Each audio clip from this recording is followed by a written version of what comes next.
Hello दोस्तों, स्वागत है आप सभी का एक बार फिर से। आज की कहानी बेहद रोमांटिक है। कहानी में बहुत ही मज़ा आने वाला है। कहानी को अंत तक ज़रूर सुनें। कहानी पसंद आए तो वीडियो को लाइक करें और हमारे चैनल को सब्सक्राइब करें। आप ये कहानी किस शहर से देख रहे हैं? कृपया अपने शहर का नाम कमेंट बॉक्स में ज़रूर शामिल करें। चलिए शुरू करते हैं आज की कहानी। मेरा पति तो किन्नर था, फिर मेरे साथ सुहाग रात किसने मनाई? सुबह जब मैं उठी तो रात का राज जानकर मेरे तो होश उड़ गए। मेरा नाम नेहा है। मेरा बाप बचपन में ही मेरी माँ को छोड़कर चला गया था और दूसरी औरत से शादी कर ली थी। मैं इकलौती बेटी थी, लेकिन हालात की बदकिस्मती ने मेरी किस्मत भी काली कर दी थी। मुझे अकेले ही कोई लाड प्यार नहीं मिल सका था जो अक्सर लाडले बच्चों को मिलता था। मैंने होश संभालते ही अपने माँ को काम करते हुए, मेहनत मजदूरी करते हुए देखा था। हम मामा के घर रहते थे और मेरी मामी बहुत ही ज़्यादा झगड़ालू टाइप की औरत थी। मेरी माँ बंगले पर काम करके वापस आने के बाद मामी के घर का सारा काम भी कर लिया करती थी। लेकिन फिर भी मामी खुश नहीं होती थी। मामा चुपचाप सब कुछ देखते रहते थे, मगर बहन की खातिर पत्नी को कभी कुछ नहीं कहते थे। शायद वे भी मेरी माँ और मुझे अपने ऊपर बोझ समझने लगे थे। मैंने कई बार देखा, माँ अपनी पुरानी तस्वीर देखते हुए हमेशा उदास हो जाती थी और अपनी बहन को याद किया करती थी और बहुत ज़्यादा रोती थी। एक और उनकी बहन थी, लेकिन वे मेरी माँ की सगी बहन नहीं थी। मेरी नानी ने उन्हें गोद लिया हुआ था और बिल्कुल सगी बेटी की तरह ही उन्हें पाल पोस कर बड़ा किया था। उनकी शादी भी हो गई थी और अब वह दूसरे देश में रहती थी। उनका नाम निशा था। मेरे मामा हमेशा कहते थे कि उन्होंने भागकर शादी की थी और अपने उन माँ बाप का दिल दुखाया जिन्होंने उन्हें सहारा दिया, पाल पोस कर बड़ा किया, उन्हें सगी बेटी बनाकर पाला। उन्हीं के मुंह पर कालिक पोत कर चली गई। इसीलिए भगवान ने उन्हें सजा दी और उनकी पहली औलाद उन्हें किन्नर दे दी थी। मेरी मासी का बेटा किन्नर था और वह भी अपने माँ-बाप के साथ उसी देश में उनके साथ रहता था। मैं कभी-कभी सोचती थी कि अगर उनका वह बेटा इस देश में पैदा होता तो वह क्या इतनी आसानी से अपने माँ-बाप के साथ रह लेता? इसका जवाब सिर्फ ना ही था। फिर उसकी परवरिश माँ-बाप ने नहीं बल्कि किसी गिरोह ने की होती। ये सब हालात देखते और सहते हुए मैं जवान हो गई थी। मैंने खूब कद-काठी रंग-रूप पा लिया था। मेरी खूबसूरती से हर कोई इम्प्रेस होता था, मुझे देखता ही रहता था। दूसरी तरफ मेरे मामा की बेटियां खूबसूरत नहीं थीं, इसीलिए वे दोनों भी मुझसे बहुत ज़्यादा जलती थीं। मामा का व्यवहार भी मेरे साथ बिल्कुल भी अच्छा नहीं था। अक्सर मेरी माँ को कहती कि अपनी बेटी पर नज़र रखो, कहीं अपने बाप के और अपनी मासी के नक्शे कदम पर न चल पड़े। मुझे मामी की बातों पर दिल से बहुत ज़्यादा अफ़सोस होता था कि न जाने क्यों वे हम माँ-बेटी के लिए इतनी नफ़रत दिल में रखती है, जबकि हम तो उनका बुरा भी नहीं सोचते। एक दिन मेरी माँ सालगिरह पर मामी की दोनों बेटियां मुझसे कहने लगीं कि आज हम तुम्हें घर से बाहर घुमाने फिराने लेकर जाएंगे, तुम बस अपनी माँ से अनुमति ले लो। लेकिन ये बात हमने अपनी माँ को नहीं बताई है। तुम भी अपनी माँ को मत बताना। मैं घूमने फिरने के शौक में उनकी बातों में आ गई और अपनी माँ से झूठ कहा कि ट्यूशन वाली मैडम से कुछ सवाल पूछ कर आती हूँ। कल मेरा टेस्ट है और मुझे कुछ भी समझ नहीं आ रहा है। माँ मेरी पढ़ाई-लिखाई को लेकर बहुत ज़्यादा सीरियस थी। माँ मुझे अफ़सर बनाना चाहती थी। वह मेरी पढ़ाई को लेकर हमेशा से ही बहुत चिंतित रहती थी। इसीलिए फ़ौरन मान गई। मैं घर से अकेली निकली और मेरे पीछे-पीछे मेरी मामी की दोनों बेटियाँ भी आ गईं। वे मुझे एक बड़े से होटल में लेकर गईं और कहा कि तुम्हारा भी अच्छा खाने का और अच्छी ज़िंदगी गुज़ारने का हक बनता है। तुम्हारा भी तो मन करता होगा कि बाहर घूमो-फिरें, इसीलिए आज अपनी सालगिरह पर खूब एन्जॉय करो। वे दोनों मुझे कुर्सी पर बिठाकर यहाँ से चली गईं और मुझे ये कहकर चली गईं कि हम लोग खाने का देखकर आते हैं। मुझे वहाँ अकेले डर तो लग रहा था और माँ से झूठ बोलकर आई हूँ, इस बात पर भी मुझे अफ़सोस भी हो रहा था। लेकिन मानो सोचा थोड़ी देर की ही तो बात है और फिर घर ही तो चले जाना है। अभी ये सब कुछ सोचते ही कुछ देर गुजरी थी कि एक लड़का आकर मेरे सामने कुर्सी पर बैठ गया और मेरी तरफ ही देख रहा था और मुस्कुराते हुए मेरा नाम पूछने लगा। तो मैं बहुत ज़्यादा घबरा गई थी, डर गई थी और इधर-उधर नज़रें दौड़ाने लगी। अपने मामा की दोनों बेटियों की तलाश में इधर-उधर देख रही थी और वह लोग मुझे कहीं भी दिखाई नहीं दे रहे थे। मुझसे अब और इंतज़ार नहीं हो रहा था। मैं जल्दी-जल्दी से खुद को वहाँ से उठकर घर की तरफ चल दी, क्योंकि अब वहाँ बैठना बिल्कुल भी मुझे ठीक नहीं लग रहा था। मैंने एक रिक्शा पकड़ा और घर की तरफ चल दी। जब मैं घर पहुंची तो मेरे पैरों तले से ज़मीन ही निकल गई, क्योंकि मामा की दोनों बेटियां तो घर वापस आ चुकी थीं और बाहर आंगन में बैठी थी, जबकि उसी आंगन में के बीचों बीच मेरी माँ भी बैठी अपना सर पकड़े हुए थी और मामी ने चीख चीख कर पूरा घर सर पर उठा लिया था। मुझे कुछ गलत होने का एहसास हो चुका था। सब लोगों की नज़रें जब मेरी तरफ उठी तो मामी ने दौड़कर मुझ पर चील की तरह हमला कर दिया और मुझे मारना शुरू कर दिया। मैं ना समझी में समझी से बार-बार पूछ रही थी कि आखिर मेरी गलती क्या है? मुझे बताओ तो सही, इस तमाशे में आखिर क्या हो रहा है? मेरी माँ खामोशी से ये सब कुछ तमाशा देख रही थी और मुझे पिटता हुआ देखती ही जा रही थी। मुझे अपनी माँ की बेबसी पर बहुत ज़्यादा सदमा पहुँचा चुका था। वह अपनी बेटी को ऐसे किसी से भी कैसे हाथों से रुसवा कर सकती है और कैसे किसी और के द्वारा अपनी ही बेटी को मारते-पीटते देख सकती है। आखिर मामा को ही मुझ पर बहुत ज़्यादा दा आ गई और उन्होंने मुझे मामी के चंगुल से आज़ादी दिलवाई और मुझसे पूछा कि तुम अकेली कहाँ गई थी? तो मैंने झट से बोल दिया कि मामा, मैं आपकी बेटियों के साथ घूमने गई थी, जिस पर दोनों साफ मुकर गईं। मैंने कहा कि मैं क्यों इल्ज़ाम लगाऊँगी, जबकि हम तीनों साथ में ही गए थे। तो फिर मेरे मामा की बेटी ने आगे बढ़कर अपना फ़ोन निकालकर सबके सामने खोलकर दिखाया। उसके मोबाइल पर नज़र पड़ते ही मेरा तो खून सूख गया और मैं थर-थर काँपने लग गई। उनके फ़ोन में तो उसी लड़के के साथ मेरी तस्वीर थी जो होटल में मेरे पास आकर बैठा था, और मेरी कज़न ने सबको बताया कि हमारा कोचिंग सेंटर इसी होटल के आस-पास है और वापसी पर ये सब कुछ हमने अपनी आँखों से देखा है। और तब तो म्या मामी ने हम माँ-बेटी पर जुर्म के पहाड़ ही तोड़ डाले थे और मामा भी एक शब्द भी नहीं बोल रहे थे। मैंने सबको रो-रो कर सच्चाई बताने की बहुत ज़्यादा कोशिश की, लेकिन किसी ने मेरी एक भी नहीं सुनी, बल्कि मामी ने तो हमें घर से जाने का हुक्म दे डाला था।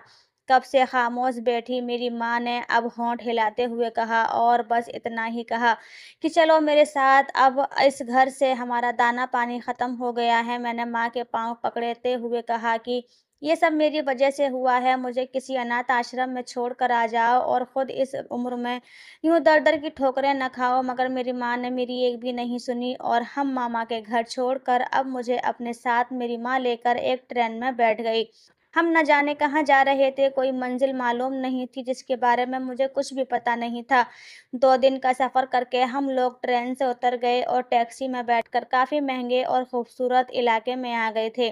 वे 2 दिनों में माँ ने मुझसे कोई भी बात नहीं की थी और बस सफ़र में चुपचाप ही बैठी रही थी। मुझे अफ़सोस था कि मेरी माँ को भी मुझ पर विश्वास नहीं था। टैक्सी एक बड़े से गेट पर आकर रुक गई थी। इतना बड़ा और खूबसूरत घर देखकर मेरी तो आँखें फटी की फटी रह गईं। माँ ने बेल बजाई तो घर के अंदर दरवाजे के पास चौकीदार बैठा हुआ था। उसने गेट खोला और हम माँ-बेटी घर के अंदर चले गए। अंदर से और बाहर से घर बहुत ही ज़्यादा खूबसूरत था। नौकर हमें अंदर पहुँचाकर बाहर लौट कर आ गया और हम आराम से सोफ़े पर बैठ गए। कुछ देर के बाद एक औरत कमरे में दाखिल हुई। उन्होंने बहुत ही महँगी साड़ी पहन रखी थी। माँ, जो इतने दिन से चुप कर लबादा ओढ़े बैठी थी, उसने हँसकर मिली थी और दोनों आपस में यूँ मिलीं जैसे कितनी गहरी रिश्तेदारी निभा रहे थे। माँ ने मेरी तरफ इशारा करके कहा कि ये मेरी बेटी है। वो औरत जल्दी से मेरी तरफ लपकी और मुझे एकदम से गले लगा लिया। माँ ने मुझे बताया कि ये तुम्हारी मासी है और ये अब हमारे देश इंडिया वापस आ गई है। मुझे ये जानकर बहुत ही हैरानी हुई थी और साथ ही ये भी सोचने लगी कि माँ को मासी का पता कैसे चला। क्या दोनों बहनें पहले से ही एक दूसरे से संपर्क में रहती थीं? अब मैं कुछ नॉर्मल सी हो चुकी थी और अपनी मासी से खुशी से मिली और बातें की। मुझे मासी के बेटे को देखने की बहुत ही ज़्यादा इच्छा जाग उठी थी, जिसे सब किन्नर कहते थे, लेकिन वे कहीं भी नज़र नहीं आया। कुछ देर के बाद हमने ज़िंदगी का सबसे टेस्टी खाना खाया। मासी ने हम माँ बेटी को हमारा कमरा दिखाया, जहाँ हम आराम करने वाले थे। मैं तो नरम गुदगुदा बिस्तर देखते ही सब कुछ भूल गई और उस पर लेटते ही चैन की नींद सो गई। मगर उस रात, आधी रात, माँ को मुझने मुझे जगा दिया और कुछ ऐसा कहा कि मेरी आंखें फटी की फटी रह गईं। माँ ने मुझसे कहा कि वह जल्द ही मेरी शादी मासी के बेटे से करना चाहती है। माँ ने मुझसे कहा कि तुमने मेरा विश्वास तोड़ा है। मैंने मन से कहा कि नहीं माँ, मैंने आपका कोई विश्वास नहीं तोड़ा, बल्कि आपने मेरा विश्वास नहीं किया। कम से कम अपनी बेटी पर तो विश्वास कर लेती और मैं आपको चीख-चीख कर विश्वास दिलाती रही कि मामा की बेटियाँ झूठ बोल रही हैं। वे मुझसे खुद ही वहाँ पर चलने के लिए बोल रही थीं और वे खुद ही मुझे वहाँ पर लेकर चली गई थीं और उस लड़के से मेरा कोई भी लेना-देना नहीं है। वे दोनों मुझे कुर्सी पर बिठाकर घर आ गईं और वह लड़का कुछ ही देर के लिए मेरे पास आकर बैठा था। मैं अपनी माँ को विश्वास दिला रही थी, लेकिन मेरी माँ एक में भी नहीं सुन रही थी। मुझे भी गुस्सा आ गया और मैंने भी कह दिया, आपने तो झूठ का सहारा लेकर रखा हुआ है, आपने भी तो झूठ बोला है सबसे, आप चोरी-छुपे मासी से मिलने आती रहती हो। मेरा इतना कहना था कि मेरी माँ का हाथ मुझ पर उठ गया। मुझे ऐसा लग रहा था कि ये मेरी माँ ही नहीं है जिसे मैं जानती हूँ। ऐसा लग रहा था कि जैसे कि किसी और के कंट्रोल में है। फिर मैंने कहा कि आपको मेरी शादी करनी है तो कर दो, मगर मुझ पर इस तरह इल्ज़ाम तो मत लगाओ। अपने भाई और उसकी झूठी मक्कार बेटियों की बातों में आकर मुझ पर कीचड़ मत उछालें। तब मेरी माँ ने मेरे सामने एक शर्त रखकर मेरे सिर पर तो आसमान ही गिर डाला था। और कहा कि अगर तुम निशा के बेटे से शादी कर लो तो मैं तुम्हें माफ़ कर दूँगी, वरना मैं तुम्हें ज़िंदगी भर कभी माफ़ नहीं करूँगी। ज़ाहिर-सी बात है कि वह किन्नर था और मैं उससे शादी कैसे कर सकती थी। मैंने फ़ौरन अपनी माँ की बात से इनकार कर दिया तो उन्होंने खुलकर कहा कि अगर ये इल्ज़ाम ना भी लगाती तो अभी मैं तुम्हारी शादी निशा के बेटे से ही करने वाली थी। अगर तुम्हारे दिल में माँ के लिए ज़रा-सी भी हमदर्दी है तो तुम्हें ये शादी करनी ही होगी, नहीं तो तुम अपनी माँ का मरा हुआ मुँह देखोगी। अपनी माँ की संग-दिली पर मुझे बहुत ही ज़्यादा अफ़सोस होने लगा था। मेरे पास उसके सिवा कोई दूसरा रास्ता भी नहीं था। मैं मान गई। अगले ही दिन माँ ने सीमा मासी से ये खबर सुनाई कि मैं शादी के लिए मान गई हूँ, तैयार हूँ, तो मासी भी खुश हो गई और मेरे सदके वारी जाने लगी। लेकिन मुझे कहीं न कहीं ऐसा लग रहा था जैसे मासी शादी से खुश नहीं है, लेकिन खुश तो मैं भी नहीं थी। और मुझे दिल से वह बेटी मान रही थी। कुछ देर बाद माँ और मासी उठकर अंदर की तरफ चली गईं, जबकि मैं वहीं पर बैठी रही, लेकिन मैं ज़्यादा देर तक वहाँ पर नहीं बैठी रही और उठकर उन्हें ढूँढने लगी। मुझे कुछ तो गड़बड़ लग रही थी, इतने बड़े घर में ढूँढना भी मुश्किल था, मगर घूमते हुए मुझे एक कमरे से खटपट की आवाज़ आ गई। मैंने दरवाज़े से हल्का-सा झाँक कर देखा तो मेरी माँ को नोटों से भरी हुई गड्डियाँ दे रही थी, जिन्हें लेकर मेरी माँ का चेहरा खुशी से तमतमा रहा था। अब मुझे समझ आया कि मासी ने मेरी माँ को पैसों का लालच देकर अपने किन्नर बेटे के लिए मेरा सौदा कर लिया है और अब मेरी शादी करवा रही थी। मगर अफ़सोस तो मुझे अपनी सगी माँ पर था, जिसने मेरे साथ इतना बड़ा धोखा किया था। मैं वहीं से चुपचाप लौट कर आ गई। जब माँ मेरे पास आई तो मैंने भी मुँह मोड़ लिया। मैंने माँ को कहा कि आपका लालच मैं देख चुकी हूँ, आप मेरा सौदा कर चुकी हैं। तब मेरी माँ अपने दुखड़े सुनाने शुरू करने लगी, कहने लगी, सीमा बहुत ही अमीर है और हमारे पास बचा ही क्या है, इन पैसों से हम घर खरीदेंगे जो हम दोनों का मज़बूत ठिकाना होगा और फिर तुम भी शादी करने के बाद अपने पति को अपनी मुट्ठी में कर लेना और ये सारा सब कुछ अपने नाम पर करवा लेना। बाद में जहाँ चाहे वहाँ पर अपनी पसंद से शादी कर लेना। मुझे माँ की बातें सुनकर बहुत ही ज़्यादा अफ़सोस होने लगा था। मैंने साफ-साफ कहा कि ये सब कुछ धोखा है, जो आप कर रही हैं, लेकिन माँ नहीं मानी। मुझे जवाब दिया कि इस दुनिया ने भी हमारे साथ धोखा ही किया है, बदले में हम भी उन्हें धोखा वापस लौटा रहे हैं। पहले निशा मेरे मंगेतर के साथ भाग गई थी और उसने उससे शादी कर ली थी। मेरे माँ-बाप ने इस निशा को सगी बेटी की तरह पाला था और उसने मेरे ही हक पर डाका डाल दिया था और मेरे मंगेतर से शादी कर ली थी। मेरे माँ-बाप इस सदमे से टूट गए थे। मेरी माँ तो इस समय बिस्तर से जा लगी थी और भगवान को प्यारी भी हो गई थी। आज निशा के पास जो कुछ भी है, वह सब कुछ मेरा होने वाला था। बाद में तुम्हारे बाप ने भी यही किया। एक भाई का सहारा था, उसने भी कभी हमारा साथ नहीं दिया। अब ज़िंदगी हमें एक सुनहरा मौका दे रही है, तो उसे भी पाप और पुण्य के चक्कर में गँवा बैठे। मैंने माँ से कहा, माँ मैं मानती हूँ कि इन सब लोगों ने हमारे साथ बहुत गलत किया है, लेकिन आप जो कुछ भी कर रही हैं, उसके बाद उनमें और हम में क्या अंतर रह जाएगा? लेकिन मेरी माँ कोई भी बात सुनने को बिल्कुल भी तैयार नहीं थी। उस रात माँ मुझे वहीं पर अकेला छोड़कर चली गई। सुबह उठने पर निशा मासी का व्यवहार भी बदल चुका था, क्योंकि उन्होंने मेरी कीमत चुका दी थी। अब मैं एक तरफ से उनकी गुलाम बन चुकी थी। निशा मासी ने मुझसे कहा कि वह आज ही मेरी शादी अपने बेटे से करवाएगी। इस शादी के लिए मैं बिल्कुल भी दिल से राज़ी नहीं थी, मगर मेरी माँ के लालच ने मुझे चुप रहने पर मजबूर कर दिया था और उसी दिन सुबह ही सादगी से मेरी शादी राहिल से हो गई थी। बहुत ही सादगी से शादी हुई थी और कोई भी मेहमान शामिल नहीं हुआ था। और पता नहीं मेरी माँ भी कहीं चली गई थी। माँ के लालच ने मुझ पर बहुत ही बुरा असर डाल दिया था। मुझे दिल से बहुत ज़्यादा दुःख हो रहा था। रात होते ही मुझे मेरे पति के कमरे में पहुँचा दिया गया, जहाँ मैं पहले कभी भी नहीं आई थी। मगर अब तो इस कमरे में न जाने कब तक घुट-घुट कर ज़िंदगी गुज़ारनी पड़ेगी। मुझे अपनी मासी की चालाकी पर गुस्सा आया कि कैसे उन्होंने पहले मेरी माँ के हक पर डाका डाला और अब उन्होंने अपने किन्नर बेटे के लिए मेरा सौदा भी कर लिया। मैंने अपने पति को अब तक नहीं देखा था। पता नहीं निशा मासी ने मुझे अपने बेटे को क्यों नहीं देखने दिया। फेरों के समय भी मेरे पति के चेहरे पर सेहरा पड़ा हुआ था। मैं चुपचाप बैठी रही, अपने पति का इंतज़ार कर रही थी। और तभी मेरी निगाह अचानक कमरे के दरवाजे पर पड़ी। मेरा पति जो अभी-अभी कमरे में दाखिल हुआ था, लेकिन उस पर निगाह पड़ते ही मेरी आँखें खुली की खुली रह गईं और मैं उससे अपनी निगाह हटाना भूल गई थी। आने वाला इंसान बहुत ही खूबसूरत और हैंडसम सा लग रहा था। कहीं से भी वह किन्नर नहीं लग रहा था, लेकिन हकीकत तो यह थी कि वह एक अधूरा था। मेरा दिल फिर से दुःख से भर गया। वह इंसान मेरे पास आकर बैठ गया। मुझे विश्वास नहीं हो रहा था कि इतना खूबसूरत मर्द मेरा पति हो सकता है।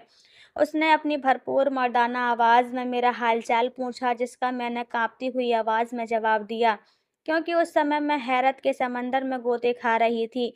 राहिल ने मुझे मुँह दिखाई का कीमती तोहफ़ा दिया और मेरे हाथों को चूम लिया।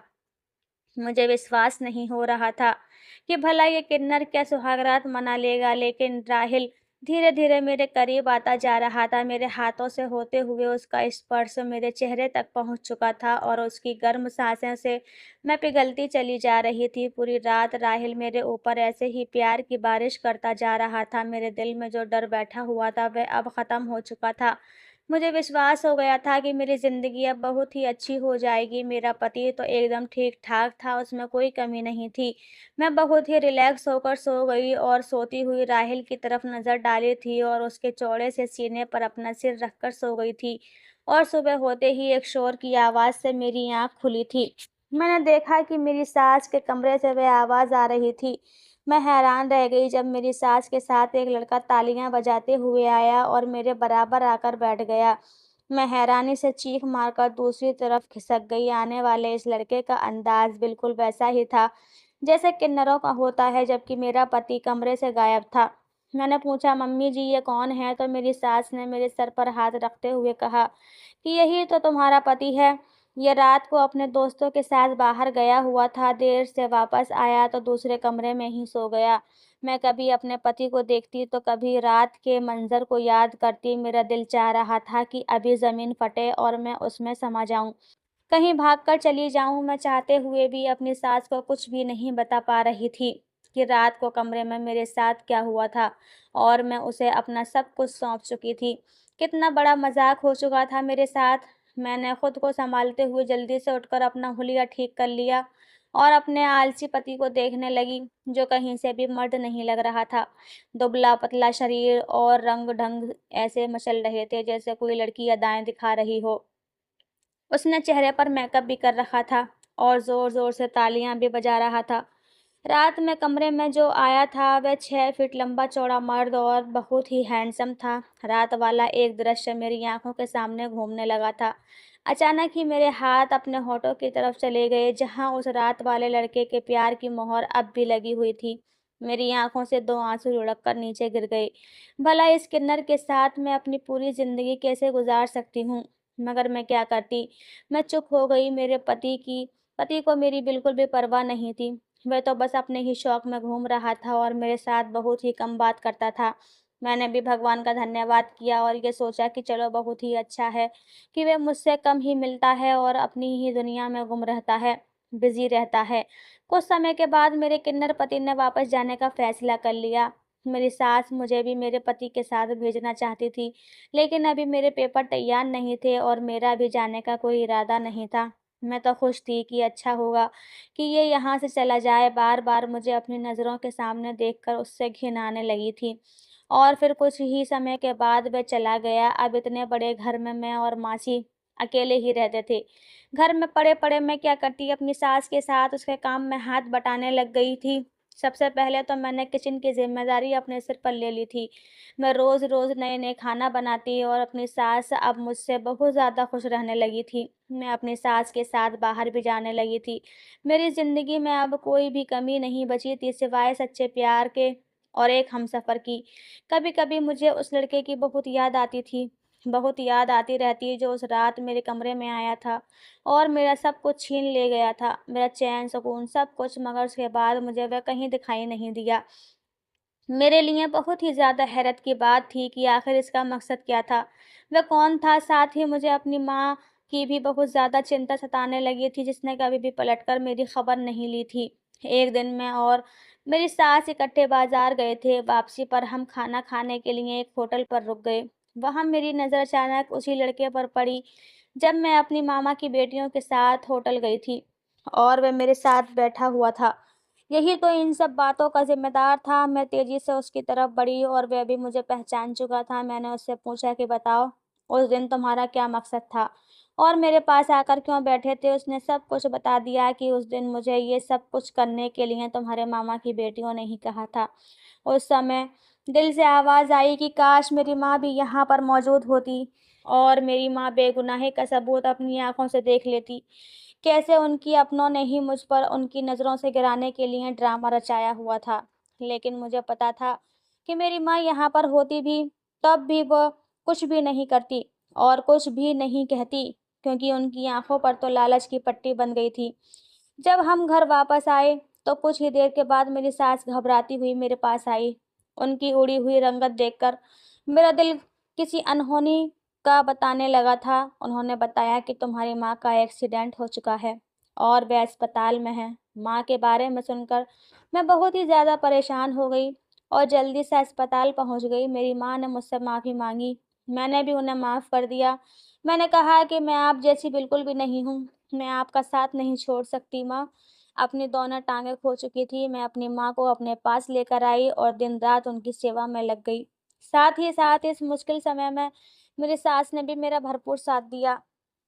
एक रात मैं अपनी माँ के पास से उठकर अपने कमरे में जाने लगी, तो मुझे घर के पिछले कमरे से आवाज़ सुनाई दी। मेरे कदम खुद ब खुद उस तरफ बढ़ गए। मैंने देखा कि वहाँ मेरी सास के साथ कोई दूसरा भी आदमी मौजूद है, जिसके साथ मेरी सास चुपके-चुपके कुछ बातें कर रही थी।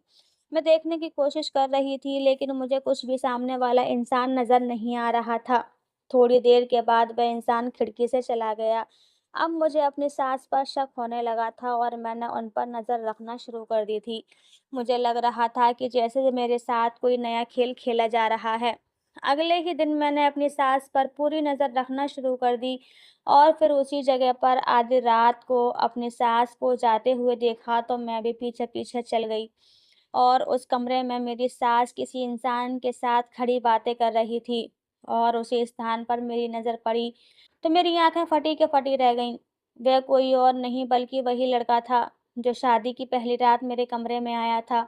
इसका मतलब मेरी सास इस लड़के को पहले से ही जानती थी और मेरे साथ धोखा कर रही थी। हालाँकि मैंने उन्हें अपनी माँ जैसा समझा था और दिन-रात उनकी सेवा में लगी थी। मैंने अगले दिन अपनी माँ को सब कुछ बता दिया। मेरी माँ को इस सारे मामले का कुछ भी पता नहीं था। मैंने अपनी माँ को बताया कि तुम्हारे लालच ने हमें इन हालातों में लाकर फेंक दिया है, कि मेरी ज़िंदगी बर्बाद हो गई है। ज़रूर मेरी सास का इरादा होगा कि उनका किन्नर बेटा तो औलाद पैदा नहीं कर सकता, तो उन्होंने शादी की पहली रात मेरे कमरे में किसी और को भेज दिया था, ताकि उन्हें उनके ख़ानदान का चश्मो-चिराग मिल सके। मेरी आँखों से आँसू बह रहे थे, मगर अब मैं चुप नहीं बैठने वाली थी। मैं ये हकीकत सबके सामने लेकर आऊँगी। अगले दिन मैं इस कमरे में जाकर बैठ गई, जिस कमरे में वह लड़का और मेरी सास मिला करते थे। अभी मुझे बैठे हुए कुछ ही देर हुई थी कि दरवाज़ा खुला और वह लड़का अंदर आया। मुझ पर नज़र पड़ते ही एक पल के लिए वह सन्नाटे में रह गया। मैंने उस लड़के से कहा कि तुम कौन हो? और इस घर से तुम्हारा क्या रिश्ता है? पहले तो वह मुझे देखकर थोड़ा-सा घबरा गया, लेकिन अब उसके चेहरे पर एक छोटी-सी मुस्कान आ गई थी। वह धीरे-धीरे कदम उठाता हुआ मेरी तरफ बढ़ता जा रहा था और मेरे पास आते ही उसने मुझे अपनी बाहों में भर लिया। मैंने धीरे से धक्का दिया। मैंने कहा, उस रात तो तुमने मुझे धोखे से मेरा फ़ायदा उठाया था, लेकिन आज तुम ऐसा कुछ भी नहीं करोगे। अगर तुम मुझे हाथ लगाने की भी कोशिश की, तो मैं तुम्हारी जान अभी शब्द मेरे मुँह में ही थे कि उसने मेरे होठों पर अपना हाथ रख दिया, फिर कहा कि बस, अब खामोश हो जाओ। जानती हो तुम मेरी हो, क्योंकि मैं तुमसे बहुत ज़्यादा मोहब्बत करता हूँ। तुम मेरी ही जान हो, तुम्हारे बिना रहने के बारे में मैं सोच भी नहीं सकता हूँ। मैं भी उसकी बाहों में आकर मदहोश होने लगी थी, लेकिन अगले ही पल मैंने खुद को सँभाल लिया। वह मेरा पति नहीं था, कोई गैर मर्द था, फिर भला मैं उसकी बाहों में और उसके बारे में ये सब कुछ कैसे सोच सकती थी? मैंने उसे धक्का देकर अपने से दूर कर दिया। मेरी आँखों से आँसू लगातार बहे जा रहे थे। मैंने रोते हुए कहा, क्यों मेरी ज़िंदगी में चले आए हो? क्यों मेरे ज़ख्म हरे करते जा रहे हो? उस दिन शादी की पहली रात आकर तुमने मुझे न जाने कितने सपने दिखाए और मैं भी कितना खुश थी कि मेरी ज़िंदगी कितनी खूबसूरत और हसीन हो गई है। जो मुझे इतना प्यार करने वाला हैंडसम पति मिला है। लेकिन मुझे क्या पता था कि मेरी ज़िंदगी तो नर्क बनने वाली है। मेरी ज़िंदगी में तो पति का प्यार ही नहीं है। बस मेरी ज़िंदगी ऐसे ही सिसक-सिसक कर गुज़रने वाली है। उसने जल्दी से आगे बढ़कर मेरे आँसू साफ़ कर दिए, कहने लगा, तुम्हारे आँसू देखकर मुझे बहुत ही ज़्यादा दुःख होता है। मेरे दिल को और ज़्यादा मत दुखाओ। मुझे ज़्यादा तकलीफ़ मत दो। मैंने चीख मारकर कहा, बताओ तुम कौन हो? तुम्हारा क्या रिश्ता है? तुम इस घर में क्यों आते हो और इस घर से क्या लेना-देना है? उसने जवाब दिया, जिसे तुम निशा मासी कहती हो, मैं उन्हीं का बेटा हूँ। मुझे उसकी बात पर विश्वास नहीं हुआ, क्योंकि मेरी सास का तो एक ही बेटा था और वह था किन्नर, और बदनसीबी थी, मेरा पति भी था। मैं अब उस लड़के से और कुछ पूछने ही वाली थी कि पीछे से मेरी सास की आवाज़ सुनाई दी। मेरी सास शायद पहले से ही वहाँ पर मौजूद थी। वह बहुत ही शांत शब्दों में कह रही थी, ये मेरा ही बेटा है। मेरे पैरों तले से ज़मीन ही निकल गई। मैंने उनसे पूछा कि वह कौन था, जिसे मेरा पति आप बता रही थीं, जिससे मेरी शादी हो गई है। आप उस दिन मेरे कमरे में लेकर आई थीं। फिर मेरी सास ने मुझसे सारी हकीकत बताई। मेरी सास ने बताया कि मेरी माँ और तुम्हारी नानी आपस में बहुत ही पक्की सहेलियाँ भी थीं। 2 साल की थी तब मेरे पापा की डेथ हो गई थी। मेरी माँ ने दूसरी शादी कर ली, लेकिन मेरा सौतेला बाप मुझे रखने के लिए तैयार नहीं था, तो तुम्हारी नानी ने मुझे गोद ले लिया। उनकी पहले से ही एक बेटी थी जिसका नाम नेहा था, जो कि तुम्हारी माँ है। हम दोनों सगी बहनों की तरह रहते थे। नेहा के माँ-बाप मुझसे बिल्कुल सगी बेटी की तरह प्यार करते थे। नेहा मुझसे बड़ी थी, इसीलिए उसकी शादी भी मुझसे पहले ही होनी थी। तुम्हारे नाना-नानी ने नेहा का रिश्ता तय कर दिया था, लेकिन जब नेहा के मंगेतर ने मुझे देखा तो मुझे पसंद कर बैठा। उसने अगले ही दिन ये कहलवा कर भेजा कि मैं आपकी छोटी बेटी से शादी करना चाहता हूँ, आपकी बड़ी बेटी से नहीं। ये सब सुनते ही सब घरवाले मेरे खिलाफ हो गए थे। सबको यही लग रहा था कि मैंने ही नेहा के मंगेतर को बहकाया है, हालाँकि ऐसा कुछ भी नहीं था। सगा खून तो सगा खून ही होता है। सब लोग नेहा के साथ थे और सब लोगों को मुझसे नफ़रत हो गई थी। सब कहने लगे कि ये ज़बरदस्ती मेरी शादी किसी शादीशुदा आदमी से कर देंगे और 2 बच्चों के बाप के साथ वे मेरी शादी करके मुझे भेज देंगे। तब घरवाले कह रहे थे कि तुमने हमारी नाक कटवा दी है। ये तुम्हारी सज़ा है कि हमारे घर से जाओ और अपने घर में जैसे ही वैसे रहो। अपनी ज़िंदगी गुज़ारो, लेकिन मैं रोहित के बिना नहीं रह सकती थी। मैं रोहित आपस में प्यार करने लगे थे। रोहित ने फैसला किया कि हम भागकर शादी करेंगे और इस तरह मेरी और रोहित की शादी भागकर हो गई थी। कुछ समय तक सब लोग हमसे नाराज़ रहे थे, लेकिन फिर धीरे-धीरे आना-जाना शुरू हो गया था। जब मेरा पहला बच्चा होने वाला था, तो नेहा मेरे घर पर रहने के लिए आई हुई थी। लेकिन उसने सब घरवाले और ख़ानदान में ये मशहूर कर दिया था कि मैंने एक किन्नर बच्चे को जन्म दिया है। हर कोई ये समझता था कि मेरा बेटा किन्नर है। अब मैं किस-किस को विश्वास दिलाती कि मेरा बेटा एकदम ठीक है। और फिर मैं और रोहित तंग आ गए थे। लोगों की बातें सुन-सुन कर फिर मैंने और रोहित ने ये देश छोड़कर जाने का फ़ैसला कर लिया। फिर भी अपना दिल मैंने बड़ा ही रखा था और तुम्हारी माँ से बातचीत करती रहती थी, जबकि तुम्हारी माँ तो बदले की आग में जल रही थी। सिर्फ़ तुम्हारी माँ को ये सच्चाई पता थी कि मेरा बेटा एकदम ठीक-ठाक है। इसीलिए तो तुम्हारी माँ ने तुम्हारे रिश्ते की बात मेरे बेटे से तय कर दी थी। लेकिन इसके बदले उसने मुझसे 50 लाख की मोटी रकम माँग ली थी। मैं भी बहुत ज़्यादा मजबूर थी क्योंकि मेरा बेटा तुम्हें देखते ही तुमसे मोहब्बत कर बैठा था। उसने ज़िद लगा रखी थी कि मैं शादी करूँगा तो उसी से करूँगा। मैं बहुत ज़्यादा परेशान रहने लगी थी। फिर जब तुम्हारी माँ ने मेरे सामने सौदे की बात रखी तो मैं मान गई, लेकिन मेरा मन इस शादी को तैयार करने के लिए बिल्कुल भी नहीं तैयार था। जब माँ इतनी लालची हो तो बेटी भी लालची होगी। मैंने राहिल को बहुत समझाने की कोशिश की कि पहले हम निशा को आजमाएंगे, और वैसे नेचर की लड़की है जिसे मैं तुम्हारा पति बनाकर लाई थी, वह राहिल का एक जानने वाला दोस्त था। मैंने उसे तुम्हारा पति बनाकर तुम्हारे सामने खड़ा कर दिया था। शादी की पहली रात मैंने बहुत मना करने के बावजूद भी राहिल तुम्हारे कमरे में चला गया था, क्योंकि वह तुम्हारे लिए बहुत ही ज़्यादा बेकरार था। मैंने एक शर्त रखी थी कि राहिल पहले तुम्हें आज़माएगा और फिर उसके बाद ही तुम्हारे सामने आएगा। जब तक कि तुम अपनी आज़माइश पर खरी नहीं उतरती, तब तक राहिल तुम्हें अपना चेहरा नहीं दिखाएगा। मैं ये देखना चाहती थी कि कहीं तुम भी अपनी माँ की तरह चालबाज़ और लालची औरत तो नहीं हो। लेकिन तुम तो बहुत ही अच्छी हो, तुमने मेरा बहुत ही ज़्यादा ध्यान रखा, और कभी भी तुम्हारे मन में मैंने कोई लालच नहीं देखा था। तुम अपने इम्तिहान में पास हो गई हो। मैं उन लोगों की बातें सुन रही थी, साथ ही साथ मेरी आँखों से आँसू भी बह रहे थे। मुझे अपनी किस्मत पर विश्वास नहीं हो रहा था कि मेरी किस्मत इतनी अच्छी भी हो सकती है। मेरे पति और मेरी सास ने मुझे माफ़ी माँग ली थी। मैंने अपने पति और सास को माफ़ कर दिया था। मेरी सास मुझे और राहिल को कमरे में अकेला छोड़कर बाहर चली गई। राहिल ने बेकरारी से मुझे अपनी बाहों में भर लिया, और इस बार मैंने उसकी बाहों से निकलने की बिल्कुल भी कोशिश नहीं की थी। अब मैं अपने पति राहिल के साथ ही रहती हूँ। दुनिया हमारी जोड़ी को सराहती है। कुछ समय के बाद मेरी माँ इस दुनिया से चली गई थी। मुझे खुशी इस बात की थी कि जाते-जाते उन्हें अपनी गलती को सुधारने का और अपने पापों की माफ़ी माँगने का मौका इस दुनिया में ही मिल गया था। उन्होंने मेरी सास से भी माफ़ी माँग ली थी, और मेरी सास ने भी उन्हें खुले दिल से माफ़ कर दिया था।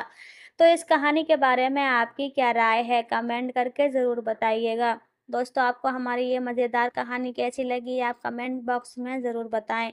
यदि आपके पास भी ऐसी कोई प्यारी-सी कहानी है, या फिर ऐसी कोई कहानी जिससे कुछ शिक्षा मिले, तो आप हमारे साथ उसको शेयर ज़रूर करें। मिलते हैं एक नई कहानी के साथ। धन्यवाद।